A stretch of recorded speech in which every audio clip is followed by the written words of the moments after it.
సుమన్ టీవీలో మీ personal and business promotions కోసం కింది నెంబర్కి కాంటాక్ట్ చేయండి. గిరిజనులు ప్రకృతితో మమేకమై జీవిస్తారు. అడవే వారి ప్రపంచం. అక్కడ ఉండే ప్రతి అణువు వారి సొంతం.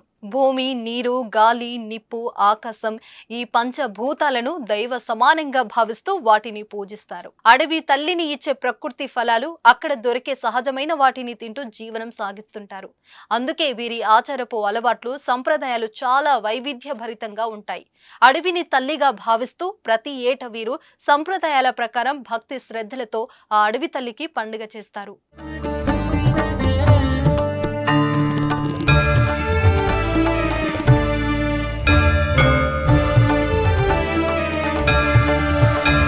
గిరిజనులు నిర్వహించుకునే పండుగలలో సామకొత్తల పండుగ ఒకటి. అల్లూరి జిల్లా దేవీపట్నం మండలం డిఎన్ పాలెం గ్రామంలో శ్రీ సారాలమ్మ ఆలయంలో ఈ పండుగను గిరిజనులు అత్యంత భక్తి శ్రద్ధలతో జరుపుకుంటారు. మొదటగా గిరిజనులు ఆలయ ప్రాంగణంలో ఉన్న దేవాలయాలను శుద్ధి చేస్తారు. అనంతరం ఆలయంలో ఉన్న సారాలమ్మ దేవతను ఆభరణాలు, పసుపు, కుంకుమతో అలంకరిస్తారు.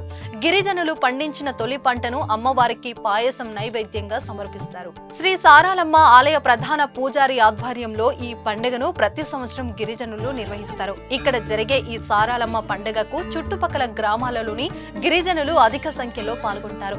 ఇందులో భాగంగా సారాలమ్మ అమ్మవారికి గిరిజన సంప్రదాయబద్ధంగా ఆదివాసులు పూజలు నిర్వహిస్తారు. సామకొత్తల పండుగలో ముఖ్యమైన ఘట్టం ఆలయంలో ఎన్ను కట్టడం. అనంతరం గిరిజన పూజారులు అమ్మవారికి రహస్య పూజలు నిర్వహిస్తారు. ఈ పండుగ గిరిజనులు ప్రతి సంవత్సరం కుటుంబ సభ్యులతో అంగరంగ వైభవంగా జరుపుకుంటారు.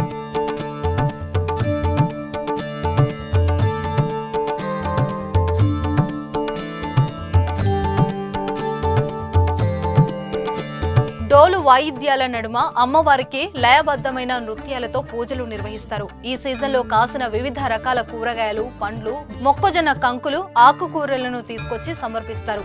కొత్తల పండగ రోజు అమ్మవారికి మొదటి పంట సమర్పించినదే ఏ కాయగూర పండ్లను ముట్టబోమని, పొట్ట దశలో ఉన్న పంటలను సారాలమ్మకు ముడుపు దశలో కట్టడం సంప్రదాయమని గిరిజనులు తెలిపారు.